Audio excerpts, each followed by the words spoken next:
What is going on, pro wrestling fans? Welcome to a special Sunday post-show reaction to AEW's latest pay-per-view, WrestleDream. Now, I gotta say, this was one of those pay-per-views where my expectations and my anticipation levels were all over the map. I will say, first off, before we begin this review, this reaction, that hey, if you didn't watch my predictions video, just know that I got every single outcome right except with one. Of course, that being the Ring of Honor World Championship. But I would be remiss to not talk about the main event first and foremost. I mean, Bryan Danielson, Jon Moxley for the AEW World Championship.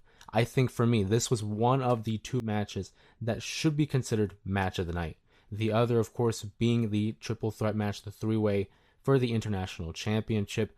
But again, sticking with this main event matchup, Bryan Danielson, Jon Moxley, two individuals who are very familiar with one another. You can go all the way back to their time in the independent scene, Ring of Honor. You can go to the WWE when it was the Shield versus Team Hell No. And obviously this current iteration of their partnership in the Blackpool Combat Club.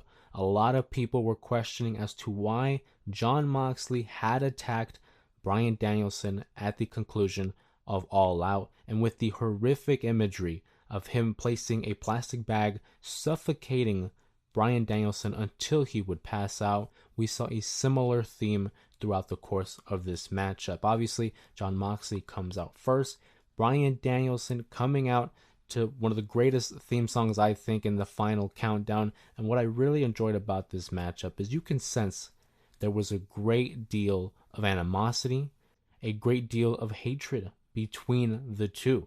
They allowed the two to battle, to fight one another throughout the course of the arena, while also having the final countdown playing throughout the arena, obviously trying to get as much out of that as they can, because I know it probably costs a pretty penny to be playing the final countdown.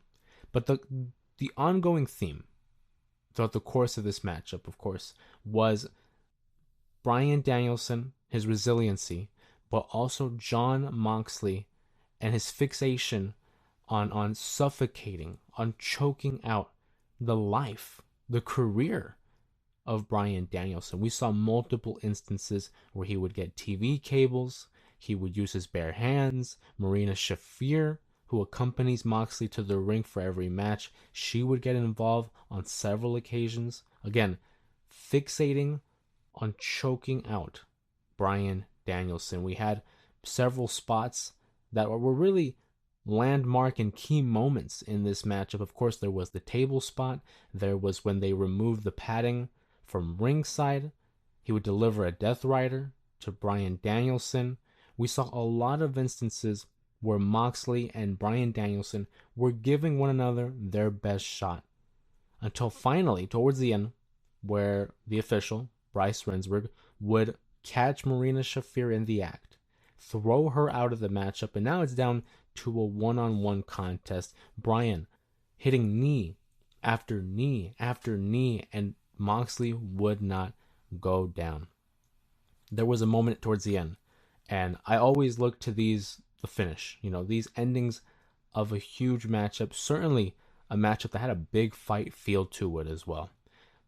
Moxley looking down at Bryan ever so resilient, but Moxley looks at him and he says, "Don't make me do this," because you have to go back to All Out. You have to go back to even before then, when Moxley had returned, saying that this AEW isn't the AEW that he knew and loved. Something's changed, and not for the better. And I think that's a smart approach that they're going with, because of the parallels between the audience as well as what's going on with Moxley and Bryan Danielson. You look at the way that the perception has been that AEW isn't really what it was, and Moxley, I feel like, is that voice of reason, or at least he is in his own mind. So he took it upon himself to do what needed to be done, and that's regain the AEW World Championship, to refocus All Elite Wrestling. Of course, he would tell Bryan in this moment, "Don't make me do this." Bryan spitting in the face of Jon Moxley. So what does Moxley do? he hits him with a pile driver, which obviously, if you know the history of Bryan Danielson, his neck injuries, that was the main focus, the neck. Whether it was choking him out, whether it was the pile drivers, the repeated shots to the head, Moxley knew damn well what he was doing. He was calculated. He knew with every move, there was no wasted movement. He would hit the pile driver, and then finally, he would choke out Bryan Danielson to the point where he could not respond to the officials' requests. The match was over. And so ends the American Dragon's retirement, his career. Bryan Danielson having one hell of a career. A quarter of a century worth of memories, matches, and certainly a career that could go down as one of the best of all time. Bryan Danielson, for everything that he has accomplished in and out of the ring, I think will be praised. If at one point he does end up, coming back to the WWE, you better believe he's going in the Hall of Fame. I mean, multiple time world champion. Had matches with legends, all that were matches of the year, matches of his career. But the aftermath of this main event matchup is what really stuck with me. The match itself, fantastic. Loved it. They delivered. Moxley, Bryan Danielson, what more would you expect from two guys of this caliber? But then you look at the post-match shenanigans. Bryan Danielson is left in the ring with the entire Blackpool Combat Club. We're talking Claudio. We're talking Pac. Obviously Moxley. Marina Shafir comes back. And just when you think it's getting to a point of no return, here comes Wheeler Yuta. And Wheeler Yuta is not alone. He comes with Darby Allin, who's wielding a steel chair. And they try to fend off the BCC. But then Wheeler Yuta delivers a Psycho knee to Darby Allin. And I think it's important to recognize that it wasn't really something he wanted to do. I feel like Wheeler Yuta in this moment realized the one man he looked to for guidance is gone now. Forced into retirement. And I feel like it's one of those, it's like, if anything, Stockholm Syndrome, where you kind of give in to the abusers. Wheeler Yuta, for me, didn't seem like he wanted to be doing this. It seemed like he was forced in a way. He would then be forced by Jon Moxley to again place the plastic bag over Bryan Danielson, choking him out.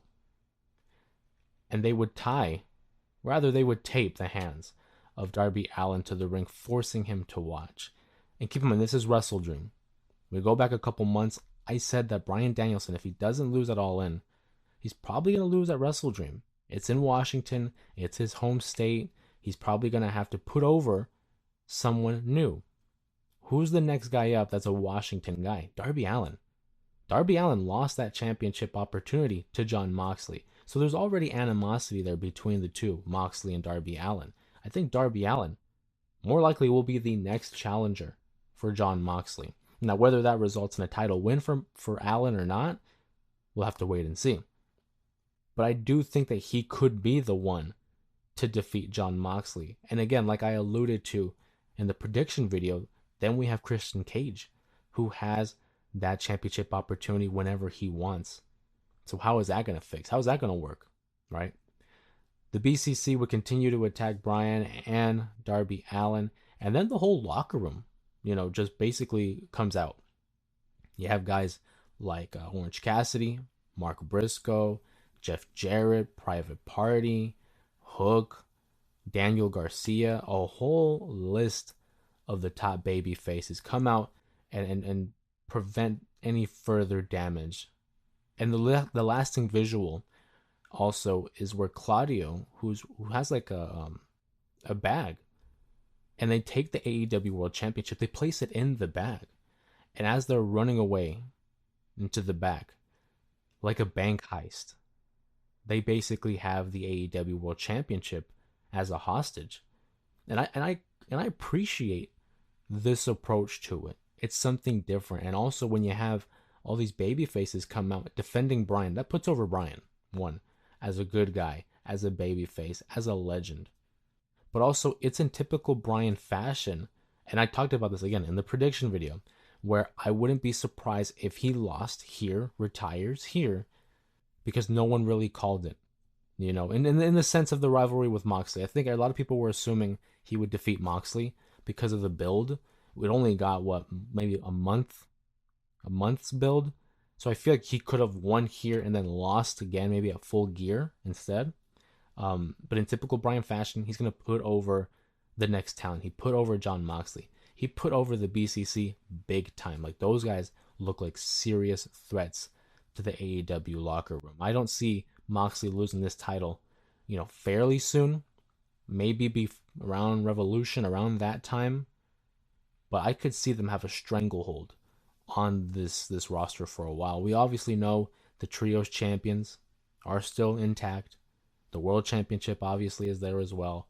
I'd be interested to see if they move Marina Shafir from this bodyguard slash heater position and maybe have her go after the women's title, whether it's the TBS, which I doubt, or the Women's World Championship. I don't know. A great ending to a solid pay-per-view. I'm certainly hooked on this Blackpool Combat Club storyline. I want to see where it goes from here. Are we going to be gathering the troops of a babyface team to combat the Blackpool Combat Club? And if so, who is going to be involved? I think you can bet that Darby Allin will be there. He'll probably be the leader of the baby faces, because I think at this moment it's hard to argue that Darby Allin, from a baby face perspective, not from like an in-ring talent, although he is tremendous in the ring, from a baby face standpoint, he is the guy. I don't think you can argue that. You maybe can include other guys like Will Ospreay, but Will Ospreay is otherworldly. I think from a pure baby face standpoint, someone we want to get behind, Darby Allin. And speaking of getting behind, again, this matchup between Mox and Bryan, the crowd was into it from start to finish, and that does wonders for a matchup, especially between the two individuals with the talent of Moxley and Bryan. And of course, with the stakes on the line, the championship title versus career, the crowd did a great job. The wrestlers involved did a great job. Overall, fantastic main event. I can't praise it enough. But I'm going to go to the other matchup as well. I said there was two. I said there was one of two that could have been considered match of the night. The other being the three-way Will Ospreay, Takeshita, and Ricochet. A phenomenal display of athleticism between the three. We had non-stop action. Will Ospreay, Takeshita, and Ricochet putting on display their best attributes and really displaying their strengths. And what I do appreciate is everyone got their time to shine. Ricochet had his great moments. Will Ospreay, of course, is Will Ospreay. And Takeshita coming out with the victory. Finally, a championship to put on the resume in his AEW career. Takeshita and the whole Don Callis factor. They turn Kyle Fletcher onto Will Ospreay. That'll be interesting. I would love to see a match between those two because of the chemistry, because of how close they are, and also just because of the athletic ability of the two. That should surely be a fantastic matchup between the two. We'll now see Will Ospreay as a full-fledged babyface with nobody holding him back, whether it's Callis or Kyle Fletcher. Ricochet, I don't know where we're going to go with him. That'll be something to watch out for. Maybe he faces Takeshita. Don't know. But you can guarantee that Will Ospreay, his story with the Don Callis family is far from over. I will say one critique of that matchup. There was one spot that I feel like is getting overdone, and it's the Poison Rana into another Poison Rana. For example, I believe it was Ricochet that got hit with the Poison Rana first by Will Ospreay. And then as he's recovering from it, he immediately hits another Poison Rana on Will Ospreay. Now, don't get me wrong, I love the move. I feel like it's becoming the new Canadian Destroyer where it's just being knocked out whenever.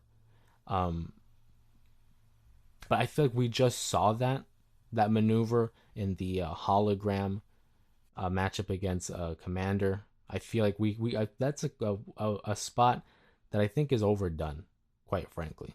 Now, I don't want to disparage the matchup. I think the matchup was fantastic. But I just feel like when you do the same maneuver ever so often in like a week-to-week basis, it doesn't get a pop out of me. I don't know. That's just my preference. I think if you're gonna do something, make it special, make it rare. That way, it means a greater deal.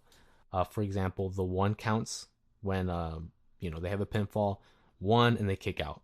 Those are big. Bryan Danielson had a huge one, and his I think is valid. Will Ospreay does it often, where it's like the fighting spirit, and that's fine. If that's like a Will Ospreay thing, that's totally fine. Bryan Danielson, I get it, I get it, but I don't want them to be at the risk of overusing it, you know. But again, the in-ring talent tonight, or rather yesterday, I just got done watching it actually, on full display. I do want to talk about, of course, the Jack Perry versus Shibata. That matchup, it was what it was. But I think again, it's one of those deals where it's the aftermath of the match that really takes center stage. We have Jack Perry confronted by Daniel Garcia, who said he was coming for championship gold. I stand by my statement that I think he's going to be the one to dethrone Jack Perry, but it wouldn't be on this night because MJF makes his return. He attacks Garcia, makes an example out of him. He finds his diamond ring, was going to use it on Garcia, but wasn't able to because we get the return of Adam Cole, who has been out of action for a year now. And hopefully he's doing okay. Hopefully he was able to rehabilitate, recoup um, all his injuries. And it's just great to see Adam Cole back. The interesting thing about that is the last time we saw these two, it was reversed. Adam Cole was the heel, MJF was the baby face. We all know the debacle that is the Devil storyline. It's probably best to just move past that. But to have the roles flipped, MJF being the heel, I think it's what he does best. Adam Cole being the baby face, hit or miss. He could do either one. He's a good baby face. He's a good heel. Um, but I think it's probably just to develop closure on this storyline. Let's go ahead and tie the bow on the story that is Cole versus MJF. That's probably going to be a matchup for Full Gear. Hopefully it's good. Hopefully it turns out well, and then we can just start fresh and move forward into the future. Speaking of future, let's talk about Darby Allin. Darby Allin had a great showing against Brody King. A brief matchup, but again, well crafted, well designed. All those involved, they really put over Brody King as this brooding force. I mean, the way he manhandles Darby Allin throughout the first half of this matchup, the spot with the steel steps, that's something that I don't get tired of, especially with those involved. Darby Allin, well known for taking his bump on the steel steps, but we saw Brody King actually take the bump, resulting in a coffin drop from Darby Allin onto Brody King, and then just beating the 10 count, which is another thing that we saw a couple times in literally back to back matches.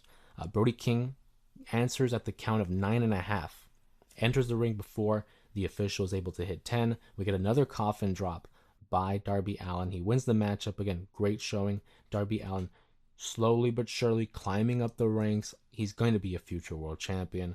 I'm calling it right now. He's just so liked. His style is very reckless for some, in my opinion, but he makes it work. And I think very much in like the vein of a Jeff Hardy, of a Mick Foley, it's that recklessness that we appreciate. We recognize like, hey, you don't have to do these crazy stunts, but the fact that you do shows us how dedicated you are to not only entertaining the fans, but to the match itself. And I can appreciate that. I hope he's the one to dethrone Jon Moxley. It might be premature of me to be talking about that, given that he just won the title, but Darby Allin certainly, I think, will end up being one of the best and more important pillars of that four-pillar group. So, we talk about the 10 count. That leads me to the tag team matchup. The Young Bucks defeated Private Party in a good match. I really enjoyed this matchup. I talk about the 10 count because there was a spot where, again, it was like 9.5, and all four individuals were outside of the ring. They get back into the ring just before the official hits the 10 count. And for me, it's like, well, we just saw that in the previous matchup. Again, that's probably me just being nitpicky. But again, overall, a good matchup. Young Bucks go over the Private Party. I don't know how I feel about the promo beforehand because we really put it over Private Party. And they were supposed to be like this great baby face group. I'm thinking, oh man, they might actually hand the title over to Private Party, defeating the Young Bucks. They get the amazing red endorsement prior to the matchup. Matt Jackson on the microphone again, being a classic heel, talking his trash to Private Party, calling them just a mid-card tag team. They'll always be in the mid-card. And then they beat them clean, and it's like, ooh, that kind of stings. I think, like, you're basically trashing them, and I know it's heel work, and then you beat them, so now it's like, okay, I guess they are just a mid-card team because they lost. Like, so back of the line, Private Party. But I will say the saving grace is the Washington crowd. The ovation that they gave, the love that they gave to Private Party is reassuring. I'm hoping that they take this momentum and they take it somewhere. Private Party has been a mainstay with AEW since its inception, so I'm hoping that we're able to do something with them and not lose steam like they did with the Acclaim. But again, that's a reassuring thing. I thought for a second there, oh my god, they're gonna bury them. It's over. The momentum's wasted. The crowd might have saved it. So keep an eye on what they do moving forward with Private Party. My last point here will be about the Ring of Honor World Championship. Chris Jericho takes on Mark Briscoe in a matchup that I wasn't really looking forward to. I'm going to be quite honest with you. I didn't really care for it. I thought there was a lack of build. I think the whole Chris Jericho learning tree is a hit or miss. There's some weeks where I'm like, okay, it's cool. Then there's other weeks where I'm like, it's not mine. I think personally, this matchup exceeded my expectations. The crowd, again, does a tremendous job of inclusion, of investment, and because of that, I get invested too, because I see, oh man, the crowd's into it. They're doing a great story here. Mark Briscoe, the main point of it was really him defending his brother's honor. Chris Jericho saying that Mark will never be as good as his brother Jay.